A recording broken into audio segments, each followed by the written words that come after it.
An expert in everything is an expert in nothing. Tell me the truth. I'm going to accept the truth, but sometimes teach me how to do better. I'm going to take your advice because you're the expert. And I think that a lot of us feel like we're experts in everything. We have to realize that we hire people and bring in consultants or have trainers if we're at the gym or coaches if we're playing football to critique. Finding your failure points and correcting them is progress and it's transformation. That's how we keep on getting better, and that's how we create even a stronger foundation.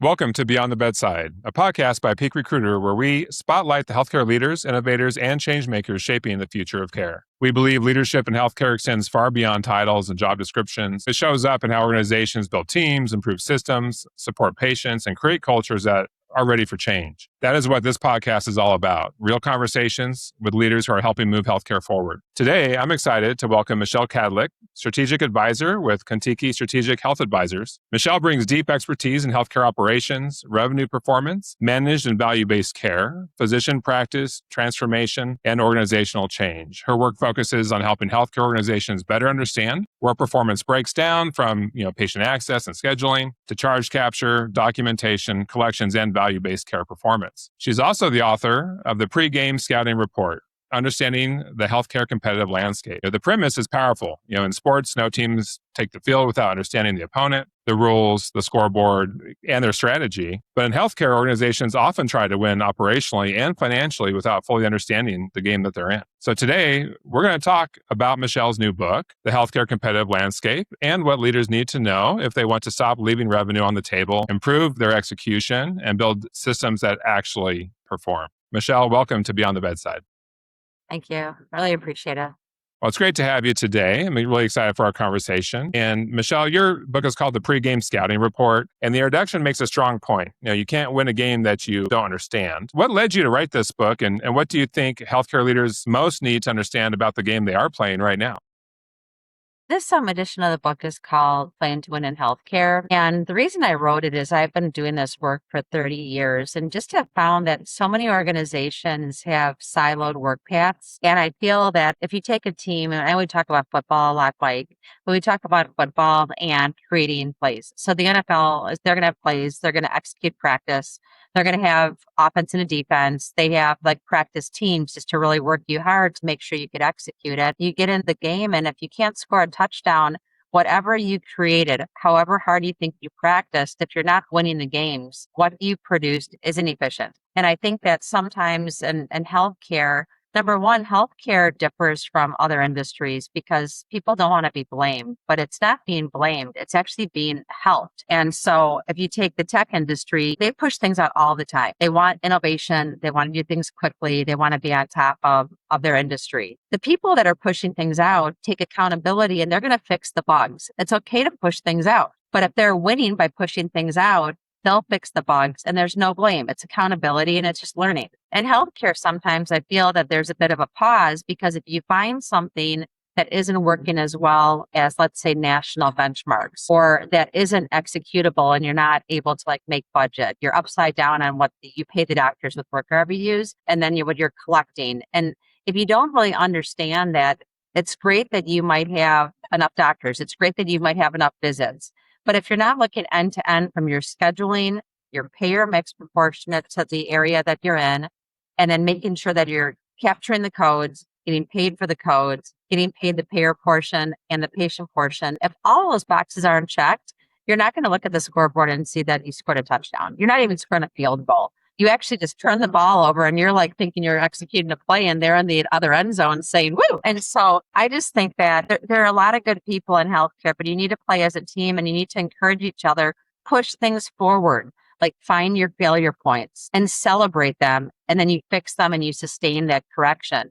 It's like fixing a bug if you're in the tech industry. It's not a blame. It's not to look the other way. It's just to keep on moving forward. And with all the great minds, if we just take away the emotion and start to look at failure actually could be fixed, but failure that's not fixed, it's like repeating the same thing over and over. You get the same result. And I wrote the book just to put the collaboration of all information I've done over the past 30 years into saying, click these boxes and you're going to have a pretty damn good, successful organization. You're going to look at the scoreboard and you're going to score touchdown after touchdown after touchdown. Everyone's wearing the jersey, but you can't practice and not have a defense. You have to practice with the best defense, better than your opponents. And then you learn to get through those barriers, those obstacles, those challenges, and you're going to score. And it feels pretty good to win as a team. Of course, it feels great to win. And, I love that idea that mistakes or failures are fatal or permanent, right? So something to be learned from and then corrected and move forward. So when you say healthcare organizations need a scouting report, what should leaders be studying more closely? First, it's making sure you have the right people in the right positions. And you only know what position that is if you have the scope of work. Don't look at their resume.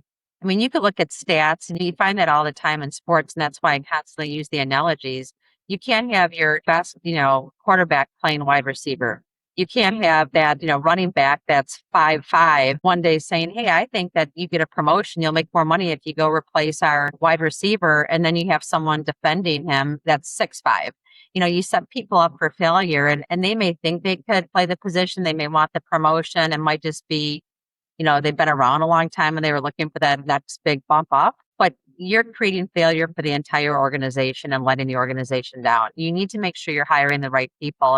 And sometimes getting through HR, they don't know what's exactly needed in that position. What's the jargon? What are the metrics? What's the stretch metric? How are you going to get there? You start to ask the right questions and you really know if you have the right candidate. And then whatever they're doing, meetings aren't meant to just hear your voice like you're an open mic. Meetings are meant to have an agenda, to have actions, and to measure those actions at the next meeting. If you just keep on regurgitating the same, well, we're going to try to execute this play, but you never say, was the play executed? Did we score the touchdown? I feel like a lot of time is wasted where you have a lot of people's attention. You all try to be supportive of each other. But at the end of the day, the best support you give someone is the truth. And the truth is in the factual measurement. I love this idea that you use so much sports in your analogies, right? Something that I can relate to really well. And in professional sports, of course, teams study film and statistics, opponent tendencies and weak spots, right? Before they come to compete, they know what those are. And your book applies that same idea to healthcare. So when you look across healthcare landscape today, what are the biggest external pressures leaders need to be paying attention to? Insurance plans, payers have a lot of new rules. We kind of are over the whole COVID, which I feel like we got some relief. You didn't have as many requisites for pre-authorization. You didn't have to schedule based upon PCP referral order. You didn't have as tight of like LCDs or benefits. You could do telehealth. It could have been virtual or audio. You could have built it in a different, a series of different places, services, and different CPT codes. Now it's pretty, again, factual. There's a way to do it right, and you have to execute it based upon how it's supposed to be done.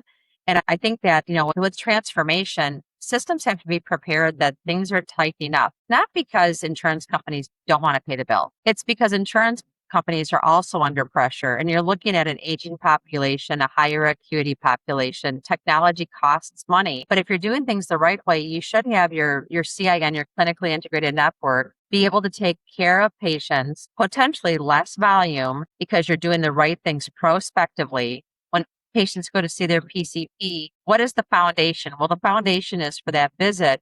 It's not that whether or not you have access, whether or not you're providing access and giving the patient the physician's time and setting the physician up during that time to work with the top of their license. So if I have open HEDIS measures or QIPs, let's say I have an elevated blood pressure last time I was there, that I have a colonoscopy that's still needed, a mammogram, my A1C, that I had an ED visit, but I never had a TCM visit after that. And then I had, an admission into the hospital. All that information should be collected prior to the patient coming in to see the PCP. And in fact, if I just got discharged from the hospital, that visit should be a TCM visit within the 7 to 14 days. And I should be contacted within 2 days to avoid that readmission. So I just think that a lot of it is, what is the foundation? Now, what is the measurement? If you're in a value-based care, let's just say your Medicare Advantage and ACO REACH or MSSP, everyone's talking about, I want shared savings, but a lot of organizations don't even hit 4 stars. If you don't get your stars, you don't get your savings. So you could talk about your savings. Now, when you're talking about savings, what is your target? What is your current MLR, medical loss ratio, and what is your current RAF, risk adjustment factor? If your RAF is like lower than your cost, then something's missing. Either you're not seeing the patient frequently enough, you're not, identifying their acuity. You have a lot of out migration or duplicate testing or wrong testing. So that, if you have, again, do you have the right person in the right position? If they don't understand that correlation, it's not about earning just the shared savings. It's about providing the right quality of care to your patients. And Hmm. quality of care means identifying any of their current diagnoses. Is it a rollover from prior year? Is it something brand new? Did they just get discharged from the hospital? What meds are they on? Is there bed adherence? Do they have social determinants where they're not going into the doctor because of transportation inequities?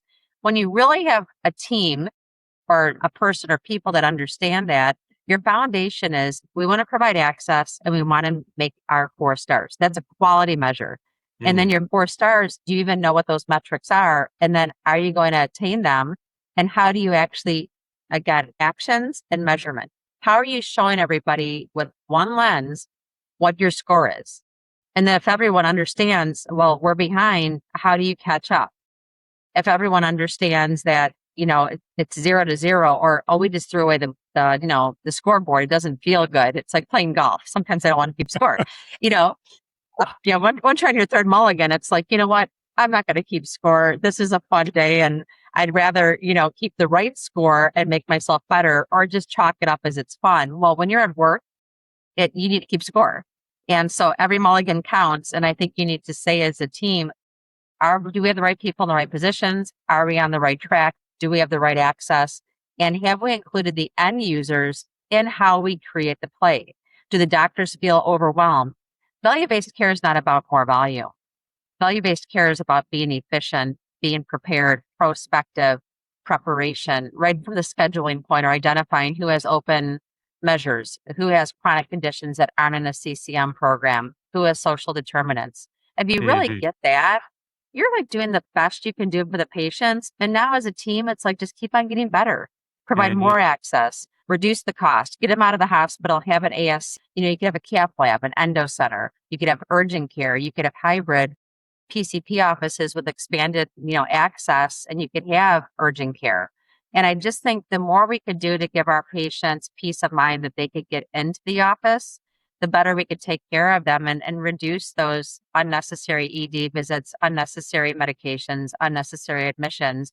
And people feel that they're actually heard and that they're respected. And when it comes to healthcare, people want to feel like they're respected because sometimes it's unhappy or demoralizing, some of the things people go through that are sick.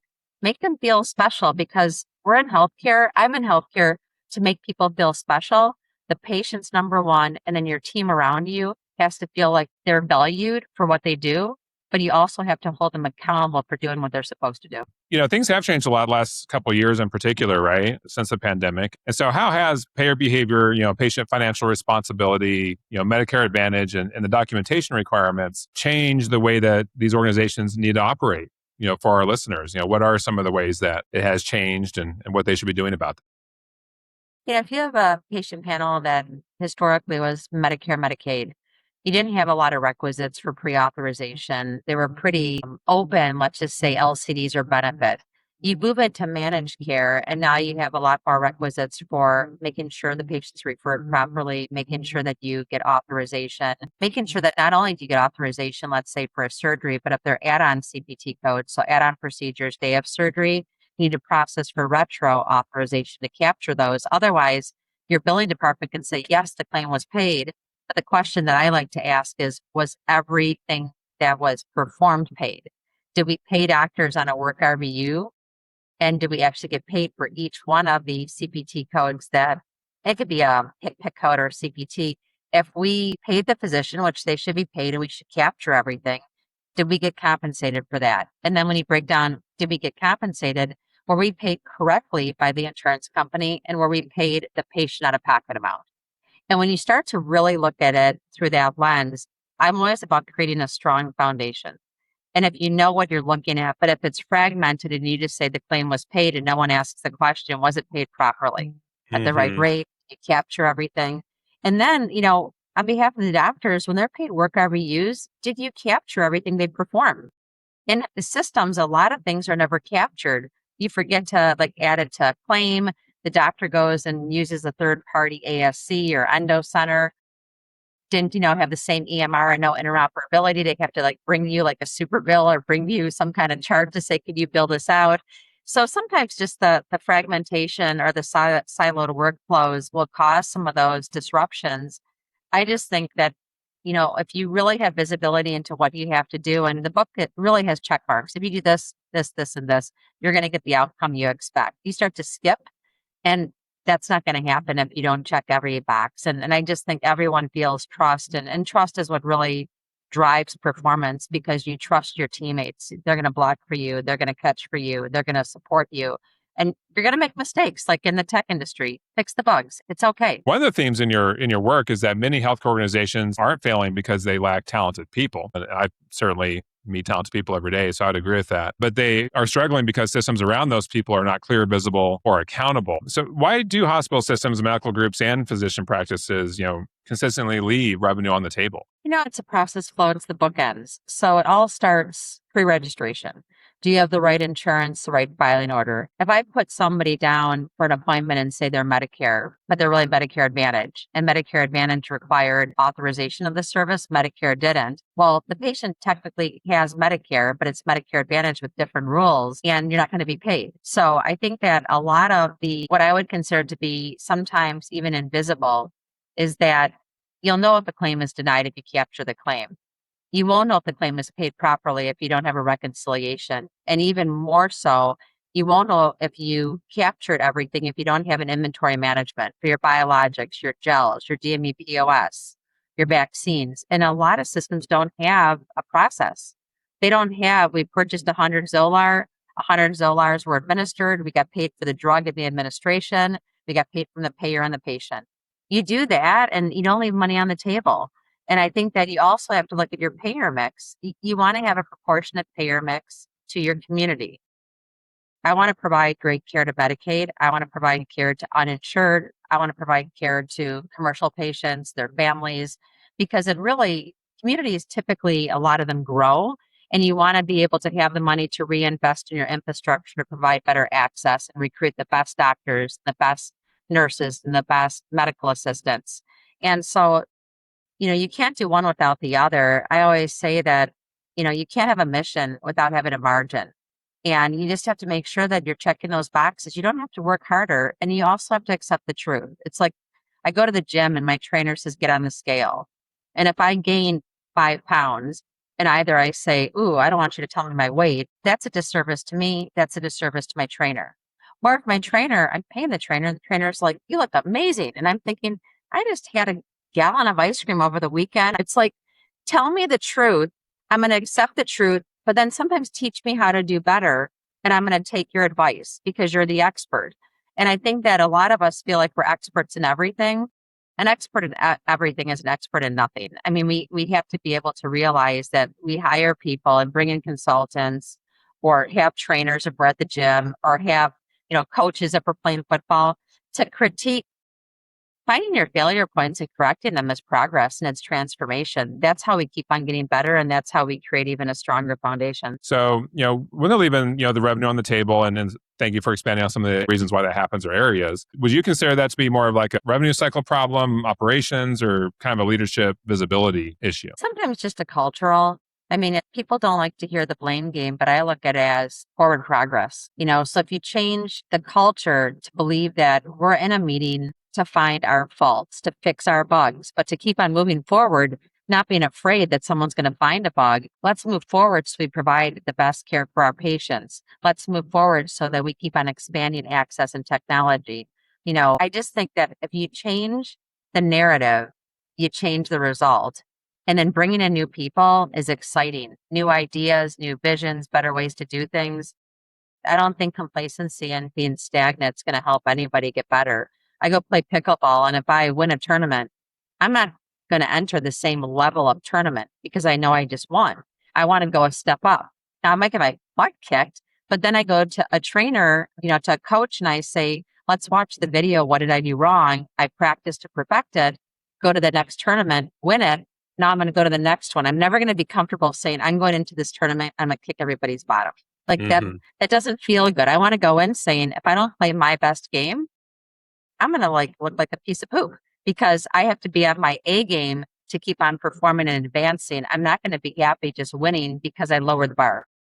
Absolutely. I'm a firm believer that growth happens in the uncomfortable spaces, right? Earlier you mentioned, or had at least referenced, the bookends, right? And you use this framework called the two bookend strategy, where one bookend is access and scheduling, and the other one is gross collections.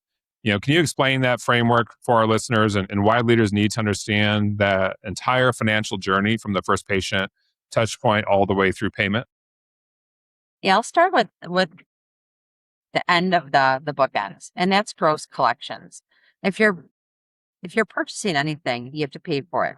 So if you've done everything right, all of those like check boxes that you provided the care, captured the charges, received the proper authorization, coded them properly, documented the meet documentation to support the level of your coding, and then you get all the way to you submit the bill. Well, just saying the bill was paid, really, I think that something that's a misstep often, was it paid properly? Was it the right fee schedule that was negotiated with the insurance company? Was everything on there that was billable paid properly? And then after the bill is adjudicated, a lot of people say, well, we'll collect the patient portion on the back end. You really should be collecting the patient portion on the front end. Give them an estimate. Collect what you believe to be due, their co-insurance, their deductible, that they have a co-payment, even if they have a balance. If you do that and you tell the patient in advance, you're going to owe X. Now, they may come and say, I can't afford that. Well, then you should have a mechanism to support them. Do you have a payment plan? Do you have care credit? Is it something elective that they could postpone? But at the end of the day, I think that transparency and honesty earns trust. When people are trustworthy, you don't mind paying for the service. You don't mind coming for the service because you know you're going to get quality care. But I think when you have fragmentation and when there's loss of that vision or transparency, I think that people start to question the efficacy of what you're doing. So the two bookends are do it right from the front end, get the right eligibility. If you're scheduling in November for an appointment in February, you're going to have to check then after 1/1, did the patient's insurance change? And that really is applicable for like Medicare. You're looking at the government contracts being a calendar year. Sometimes with the insurance, it might be a January renewal, be a July renewal. You're going to have to stay on top of that because if someone switched from commercial Aetna to commercial Blue Cross, the rules could change there and you need to obtain an authorization. So you just can't take your foot off the pedal. But again, this is not more work. If you do the right work on the front end, you have a lot less work on the back end. You also have a lot less cost. A denial costs money. You have to research, resubmit, cash flow. If you didn't collect the correct patient portion or any of the patient portion and you're waiting for the back end, the longer it takes you to get a claim adjudicated as paid, the longer it takes to let the patient know how much they owe. I wouldn't be very happy if I got a bill 9 months after my procedure. So it's all about doing things smarter, not harder, and then making sure, again, if you do have lags between each of those steps, correcting them and identifying the root cause of the failure. And you want to say the root cause of why there's an opportunity to do better. I just like to call a spade a spade. It's a failure if you're not doing best in show, best in class. So, you have a benchmark of how you want to perform, but look at your stretch and try to always exceed that benchmark. Absolutely. Well, what you said really spoke to me. I've had healthcare where I have had surgeries and you do get that surprise bill later. My current health system, that was great, right? Like you're saying, they actually go in ahead of time before the procedure. They tell you what's covered, what's not, and you pay it or make a payment plan. And I got to say, I love going there and I do trust them more. And I'm sure that they do collect more since the expectations are set correctly up front. So, there's a couple different parts where this breaks down then, right? You got the before the visit, during the encounter, or after a claim's been submitted. When you're working with these organizations or looking at their operations, where do you usually see the biggest breakdown? Like where should people look first as far as, hey, there's likely or probably some opportunity here? Is that before, during, or after that claim is submitted in your experience? I think scheduling and access is key, but I think that pre-registration, once the patient makes the connection to contact you to schedule, or if the primary care physician is saying, Michele, you need a colonoscopy, try to do things on behalf of the patient. Navigating healthcare is confusing, especially I take my parents. It's very confusing. They're given 3 referrals. They're asked to call and, schedule appointments. There's not specificity in the referral. So my mom's like, I have to go for an MRI. I'm like, an MRI with contrast without, What are they actually, scanning? And she's like, I don't know. I just think if you could do a lot of things for the patient, that's why a clinically integrated network on one shared EMR or EMRs with interoperability, if you could do that from the PCP office on behalf of the patient, that takes a lot of the questioning away. I think that also letting patients understand when you're asking them for their portion, they're investing in your infrastructure. When you collect money, you could reinvest it and give them better care, better access, better technology. So I think that everyone is accountable for making the system as good as it can be. You need the tech side of it and you need the clinical side. The clinical side is going to function a lot better when the tech side is the best it could be. And you offer a lot of platforms, digital. You offer, you could online schedule, you could call and schedule, you can receive, access to care in the morning, in the evening, on the weekends, during lunchtime. The better you provide that access to patients, they'll be at the right place at the right time. They won't overuse the ED and they won't overuse the hospital because I think that a lot of patients do not want to go into the hospital if they can receive things outpatient. I think there's more efficiency. I also think that having expanded access, especially for like children, peds orthopedic rapid access, open it up early, be open on the weekends, kids play sports. I just think that is just peace of mind and we're all part of a community and we want to do the best we can for the members of our community. Yeah, absolutely. That idea of keeping it simple is so important. I feel that overwhelm myself. So, your book introduction discusses the scoreboard in healthcare as gross collections, and that's a very clear way to frame performance. Why do you believe that the gross collections are such an important scoreboard, and what happens when leaders are, focused or really only looking at partial metrics? I think if you come from the lens that we're a non-for-profit, we don't care about collections. Number one, managed care contracts require it. Government contracts require it. Number two, the old days of Medicare and Medicaid, even back in the 90s when I started, you had a $10 copayment. Now you have like you're sharing in the cost of your care. If you don't collect that and you're leaving, let's just say average patient has a deductible of $1,800. If you look at all the patients that you see and you're leaving that $1,800 off the table, you're going to be upside down. If you're paying your providers for working hard, their productivity and work hour use, but you're not collecting, how can you afford to pay your providers and recruit and be competitive if you're not collecting on everything they're performing? And so I just think that there are a lot of great healthcare leaders. And, I work with some now, I've worked with some in the past, but I just think you can't work in fragmentation or silos. You need full transparency and good data. If you don't have good data, you don't earn trust. You can't bear the expense of inefficiencies on the doctor. The doctor is there to work the highest of their license, the highest level of their medical license. They don't need to get into the weeds of medical. They don't have to talk to patients about their collections. They don't have to worry about whether or not the service was authorized. Have really good teammates around them doing that work, and they're going to feel really good and they're going to be able to see patients, spend more time. Again, with value-based care, it's not about the volume. It's about how efficient are you during the visit and how prepared do we set our doctors up. I'm a physician advocate, through and through. And we don't want burnout. And there are a lot of, the aging population. You want to make sure the doctor takes the time to diagnose properly, and you want to make sure that the patient feels heard.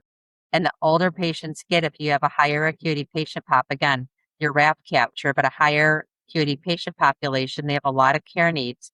I think even providing a great CCM platform for chronic care management, having that check-in with the nurse. My mom and dad love it. Did you take your meds? Did you go for your colonoscopy? I saw that you went to the urgent care. What's the problem? My dad just had a surgery, and the home health care nurse came and answered some questions that otherwise they would have been right back in the emergency department and it wasn't necessary. So I think that, set up your, foundation so that everyone has the resources to succeed and everyone is valuable. And I love creating a new work stream, a lean workflow. We talk about lean, but you can't create a workflow without talking to the end user to saying, is this workflow usable? Do you have the right access? Do you have the right training? Do you have the right time? And then measure that person's productivity for what their scope of work is, because you could have two people doing the same job and one thinks they're overwhelmed and the other person has tons of time. Are they on the phone scheduling a patient for 20 minutes? Or are they on the phone for 3? You just need to have, again, I'm all about measurement. What's the benchmark? What is best practice? What's acceptable? And then if someone falls below that, don't place the blame. Be curious as to why. Did they not have the right access? Were they doing 3 different jobs at once? You know, did they receive training and something changed and they didn't get the memo? Sure. I always assume the best, that everyone comes to work to provide the best they can provide. But a lot of times we could set up people for failure if we don't really listen to them. And listening is another really good skill. Listen and believe them and then help them. Are the metrics, do you think, that can make organizations feel really busy, right? Like they're being productive, but still hide the fact that revenue is leaking? Do you see that often? And if so, what are those metrics that they tend to kind of get caught up with and feel busy and productive, but not really move the needle? First, access is critical. Like your third next available appointment, how can the patient schedule? Are you open when patients need the care? If I'm a working mom, and I was a working mom for a lot of years now, my son's grown up, but I loved when I was able to get into the doctor in the morning before he went to school, before I went to work. Lunchtime, if he needed physical therapy, he was a great hockey player. If he needed to go for physical therapy and I could pick him up and take him during lunch, that was perfect.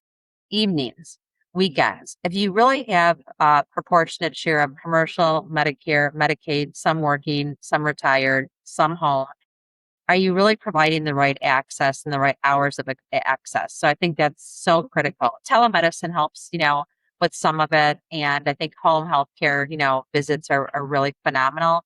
But do you have face-to-face access for patients to get it? Very much important. I think that the next thing I really look at is, how do you measure people's performance? And I think a lot of systems say, our staff they're really busy. And I'm like, define busy. And then I'm like, well, define how much do they do in a day? And you can't believe how many people are like, what do you mean? They're on the phone all day scheduling. How many did they schedule? I don't know. Hey, tell me that. How many of the ones they scheduled was there proper pre-registration? Did they get the insurance right? Or how many did you have to do additional work when the patient came in for the visit? Or did you have to call them back to get information? I don't know. How many of those appointments did patients cancel? So did you offer access and double book a couple slots because you typically have, let's say, a 5% no-show rate? When you start to really, really ask, and then let's just say you are talking about another scope of work, or work queue.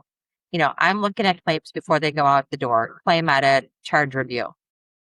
Well, you could have one person pushing out 200 a day and one pushing out 50. Now, the person that pushed out 200, how many of those resulted in the claim being paid properly, and how many got denied?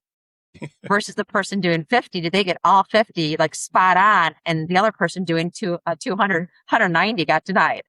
And then you're going to say, well, eventually we get paid. Well, now there's a cost. Now there's a wait. Now, the waiting game doesn't feel good. Nobody likes to wait in line. Nobody likes, when I call the utility company and, can you please hold? Or the airlines, can you please hold? I mean, it doesn't feel good to hold. So the better we can do things right the first time, the better we can get that flight off the ground and not have a delay. You keep people happy. So I'm all about, I care. I care about my colleagues. I care about the patients. I care about the doctors. I care about the outcome.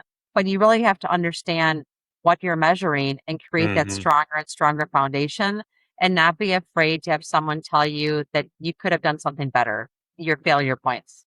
So, a lot of these leaders hear the word throughput and they immediately think it means, asking people to simply work faster or see more patients. Your approach seems to be more about removing friction, from the system. And it kind of goes along the same lines of some of the process and operations we've discussed. So I was kind of curious, how do you improve operational throughput in a physician practice or health system without burning out the staff or the physicians? Listen, like, set them up for success. It's like my son played, pro hockey, and he could have been on a team with great players. He could have had, the jersey, the equipment. But if the equipment manager put on a piece of, a blade on his skate that was broken, he could be out there ready to take the slap shot, ready to score the winning goal. If his blade breaks, he breaks. So in healthcare, it'd be like if you have someone doing any function and they don't have the right access, if they don't have the right training, if you're not supporting them when a patient's yelling, saying, I don't want to pay my portion, explain in a nice way to the patient, this is the amount you owe, but even better, explain it to them before they walk into the office. Like, I think pre-planning is so important. It's like, you have huddles often in health systems. You huddle so that you're going to have a good day and you know the expectations. How many patients do we have? Do we have enough staff? You're in the OR. Do we have enough CRNAs? Do we have like anesthesia? If you don't and you have surgery scheduled, you're going to get behind. Then the surgeons are behind. So I just think, transparency and trust are critical. And then having the right people in the right positions, understanding their scope of work. But what I love to do, and, a brilliant person years ago told me this, record your meetings. There are so many meetings, and I don't watch all of them, but I watch them and I'm like, who was invited to the meeting? Was it the right audience? Did we have actionable goals for the meeting? And did we actually complete what was, let's just say pushed forward to this next meeting? Did we achieve our like 3 or 4 things that we came out of that previous meeting to say, these are the actions, this is who's accountable. Now ask the person, did you do it and prove it? And if you Mhm. just keep having meeting after meeting and vision after vision, it's like, where's the execution and where's the measurement? And if you start to have meetings with purpose, with the right people that have an assignment, if you have people that sit there and say nothing, they can receive probably an email that's, quarter of a page saying, this is what we discussed. This is what you need to help on. We need you as a resource. They don't have to sit and waste an hour of time when they could be they could be doing something else much more valuable. Basically, with the mindset of, I want to achieve something out of my day. I want to learn something that I could do better from my day. Like, it'd be like going on a football field. You don't go and just say, I'm perfect. We won the last game. Well, what's our record overall? Who's our competition coming into the next, Sunday night? If you start to like really think about, if you finished a day and said it was easy, I didn't learn anything, no one, I didn't get in trouble, was no blame. I'm like, I failed somewhere because I either didn't deliver enough, I didn't challenge enough, or I didn't learn enough. And I want to always make sure that I take accountability because I want to come in with purpose, but I want to make sure my team understands I want them to take accountability and I want them to lean into me and say, I need help. That to me is the best employee, someone that says, I need help. And then Mhm. you work together. It's super fun. Yeah, it makes a lot of sense. And I think that everything you just spoke about is really culture, right? One thing that your work also connects to is really, deeply to value-based care, right? Medicare Advantage, RAF capture, and documentation accuracy. Why is, RAF capture so financially important for those listening who don't understand? And what happens when healthcare organizations underestimate it? Rate is risk adjustment factor. It's the acuity of your patient. It'd almost be like if you went out to get car insurance. And if you went out, or if you had a 21-year-old son went out, they will look at the risk of insuring each of you. And there's probably a greater risk in a 21-year-old than there is on someone mature that knows how to drive. Probably if you're driving a, you know, Ford Bronco and you have like the teenager driving like a Mustang, you know, you're going to assume that it's going to cost more to insure that person. RAF is the same way. You're looking at the patient's illnesses. How much do you believe they're going to cost? And you could look at it from a per member per month perspective, on an annual cost perspective. So to be able to align with the cost, like I always like to say spend. And when you kind of look at your contracts, there's a medical loss ratio. If you look at what the premium is and 1% of that premium that's coming, let's say from the government into an insurance company for Medicare Advantage, how much do you anticipate spending? Well, if I'm a healthy patient or just like an average health, I'm a 1.0. Let's just make it easy. And let's just say that the health insurance company receives their premium. They give you for your spend 85%. Let's say they say it's $1,000 a month, 12,000. It's a little bit lower than that, but just to make it easy. But if all of a sudden, like, I'm a doctor and I have a lot of high acuity aging patients that need a lot of care, maybe they're not a 1.0, they're a 1.5. So instead of receiving 12,000, maybe I get 18,000. And so your RAF capture is important because then you know the complexity or the acuity of your patient population so that you're paid properly. That gets over to the insurance company and they want to be paid properly by the government. So it's critical, but also if you have it upside down, either you get a very high spend and a very low RAF, or you have a very high RAF and a very low cost. That's for opportunity. Like what's going on there? And that's where I like to dig in because it doesn't make sense. They should Hmm. be relatively aligned. And if you don't have readmissions and if you offer expanded access, you have chronic care management CCM and you have good TCM triage from the ED from inpatient, then you should really have your acuity a little bit higher than your spend when you're looking at data because you're spending less because you're doing things smarter. You're offering better access. You're providing better outreach and engagement to the patient. And that's the whole idea behind it.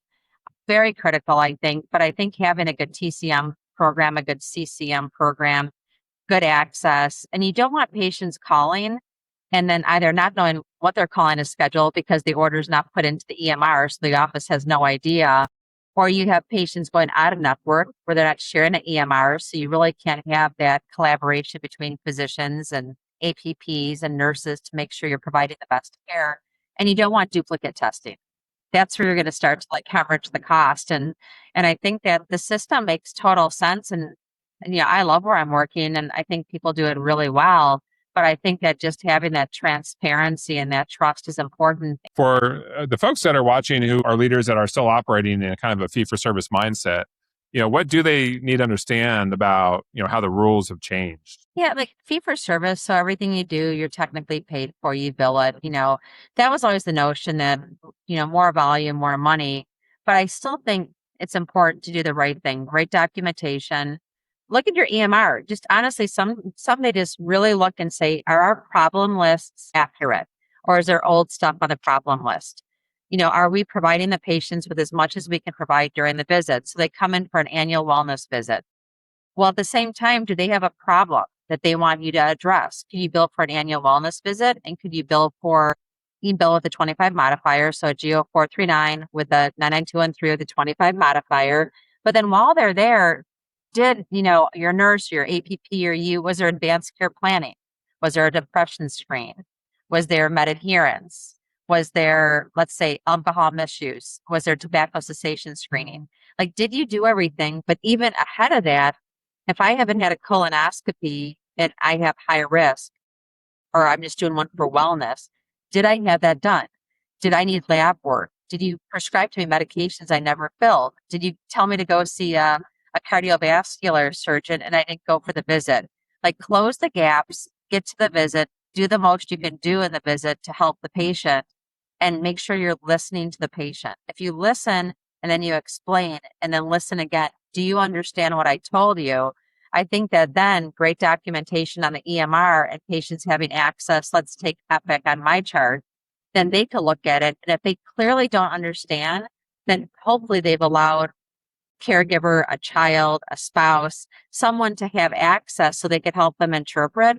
Because I just think the name of the game is making sure that we understand what is being asked and then we're really being prospective in our approach to getting patients in the door. Absolutely. Yeah, one of the things that I really appreciate about your approach is that you don't, just diagnose issues or problems from spreadsheets or a conference room. You talk about shadowing the front line and watching how the work actually happens. How do you change operational behavior in an organization where people have been doing the same things the same way for years? I mean, we see this on our end all the time. And so what have kind of your thoughts or tips for these folks who want to dig in and get down into the weeds? How do they or how can they change that operational behavior when there is resistance to that change or doing things a new way? Show them the root cause of failure points. This claim was denied because you have the wrong insurance. You put Medicare, Mrs. Jones has Medicare Advantage. That's number one. And don't make it a blame game. Just say, we want to help understand why these errors occurred. And we're going to help you not have them reoccur. So it's not a blame game, it's a collaboration. I think that's critical. Make sure they have the right access. I think that's critical. I think that then you have to show what is the impact of doing things right versus doing things wrong. And I think that by really showing them, and the best way you could show results, take your own results against some national data. But make sure if you're comparing apples to apples, You're not looking at a health system that has all commercial patients and you have all Medicaid. Because if you're showing collections per encounter, it doesn't make any sense. If you have a lot of value-based care, so part of your income is on value-based care exceeding metrics, and someone has just fee for service, you need to know that. So you can't do comparatives if you don't know. It's like me lifting weights and saying, wow, I think I'm so strong. And then I have, some bodybuilder next to me and they're lifting, quadruple. Well, they say, Michelle, you must be like a really crappy weightlifter. Well, look who you compared me to. So I think sometimes you have to have the right people in the right place and understand their scope of work to be able to present data in a way that you earn trust and there's not like variation and it's erroneous variation because of where they are. I think that's pretty critical. You also can't compare cardiovascular to what the doctors make to family medicine. So you have to know your audience and know what you're doing. And I think it's really great to bring in new people. I try to bring in people in over the years. I was with the same 18 people for probably 20 years of my career, but we constantly added new people. And the first thing I would ask them is, what are you going to do your first 90 days? And if they said, well, we're just going to sit back and learn. And I'm like, plus? And they're like, what? I said, you're going to challenge. You're going to say, I'm curious how you do it, but this is something that we did. And I'm going to ask, what is your metric? Like, if I'm a new person, how are you measuring your performance? And then you want to learn how they're doing it. There's a curiosity, but you also then want to challenge, especially if you're brought in for transformation and change management. That requires change. So if you just sit back and you're like, if you see something, say something and help, but always listen first and then like offer your suggestion, but offer it in collaboration and bring in all the stakeholders. It's very hard to sit around a board table and say, these are our new lean workflows. These are our metrics. And you're not including the end user and you just tell them you have to meet these. Well, if they're not part of the architecture, they're not going to want to or understand how to or really have the same vision you had on being able to build it. You include them and they're the architect. I want to use what I build. I'm excited. I want to see my results. So, people are valuable. And when you start to think there's this hierarchy where someone is more or less valuable than someone else, you start to lose that trust. Everyone has a position that's important. Now, does the quarterback, get on the highlight film? Does the wide receiver that caught, the ball and they had to, catch in the last 5 seconds of the game, or the guy that kicked the extra point? They get the fame, but good coaches are in that locker room or they're watching film the next day and they're recognizing the person that did that final block, the person that, your center that hiked the ball perfectly. They're recognizing that everybody was valuable to get that result. And once you start to show people you care, they start to care back. Yeah, absolutely. And when people are engaged and they're included, of course, gosh, who knows how to do or might have good ideas about doing a job better than the person doing it. Right. Right. We talked a little bit about, people talking and not doing. And then of course, hey, let's have meetings and actually get something done. Your book talks about building like an operational playbook, and in your experience, why do so many healthcare playbooks, fail to translate into actual execution? You see consulting firms or just, strong leaders come in and give people playbooks all the time. So, why do you think that is that really fails to translate into actual execution? Can't build a playbook from the boardroom. And just like a coach can't coach up in the skybox, having a few cocktails, you need to be there. You only can build plays and make them executable and then keep on perfecting them by including the people that are running the plays and listening to them and then watching the film. So you need to be part of the action.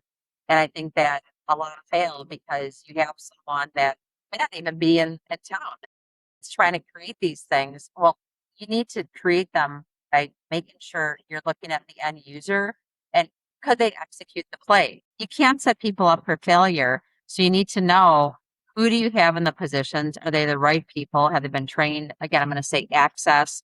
And then are you identifying when there is a failure and going to them and say, I'm curious as to why this happened. Don't assume they're at fault. Assume that the play that was created isn't executable, and then refine it so it is. Absolutely. Yeah. Where is the missing link? right? What did happen? So Michele, as healthcare leaders, think about, the message of the pregame scouting report or even today's conversation in context with that. What is the one thing that you really hope they take away from the book? I think that you have to measure everything. Measure it and do it in a way that the data is transparent and that people trust it. You can't ask 3 people and get 3 different answers. So what data are we looking at? Do we all agree that it is trustworthy? And are we all going to identify who's accountable? It's not a blame game, but who's accountable for meeting the metric? And if we're not meeting it, how often are we aware of that? So is it that we do a daily huddle twice a day? Are we doing like weekly? Is the data available monthly? Is the data on data service or is it on posting data? Let's take RCM data. Know your data. You know your data, you know your results. If you know your results, you could then determine we're winning and how do we keep on winning because your competition gets stronger and better and they're going to make trades and get, stronger people, better technology. How do we keep pace and how do we exceed that pace? But data is critical in measurement. Any meeting I go into at the end, I'm like, how did we measure what we just discussed? If it came from the previous meeting, who was accountable? Was it accomplished? If we're like saying we're going to do these things, what are the due dates? When are you going to say help? When are you going to present the results? And what is the benchmark? What's the target and what's the stretch target? Mm-hmm. And if you can't get there, ask for help before we get to that next meeting because I'm expecting that if I have plays and I have a team and I've recruited and I've practiced, we're going to win the game. I don't want to be in the bottom of the 4th and we're down by 21 points and all of a sudden, the quarterback's like, well, I guess we're not going to win. We don't even have the ball. It's like, well, we should have been talking about this in the first quarter, when they intercepted twice, our kicker missed, the extra point, the one time we did score. I mean, you have to just be realistic, know the failure points, know when you have to intervene and give it your best win. You can't wait till after. You can't point the finger and blame. There's no blame in a game when you're a team and you lose. You lost as a team. Somebody should have saw it, said it, fixed it, and encouraged everybody to make sure you achieve that target. And the target's the scoreboard with a win. But Michele, thank you so much for your time today. It's really been a valuable conversation, an interesting one. What I'm taking away is that healthcare organizations, really can't afford to operate without a clear understanding of the game that we're in. The rules are changing. Payers are changing, most certainly. Patient financial responsibility is changing, and value-based care is changing how organizations are measured and paid. And, through all of that, leaders need a clearer view of the scoreboard. In your book, the pregame scouting report really gives healthcare leaders a practical way to think about that challenge. Before organizations, can build the right playbook, they have to understand the field. Before they can improve performance, they have to know where the gaps are. And before you can execute consistently, you need to create systems that make visibility, accountability, operational discipline, part of the culture. And these are all things that we've been, talking about today. So, thank you for joining us on Beyond the Bedside and for sharing your insight, into the operational and financial future of healthcare. And to our listeners, thank you for tuning in. If this conversation resonated with you, please like, share, subscribe, and leave us a review. At Beyond the Bedside, we're here to elevate healthcare leaders and change makers like Michele who are building stronger organizations, better systems, and a healthier future for us all. Until next time, I'm Michael Duggan. Thanks for listening to Beyond the Bedside. And thank you, Michele, for joining us today.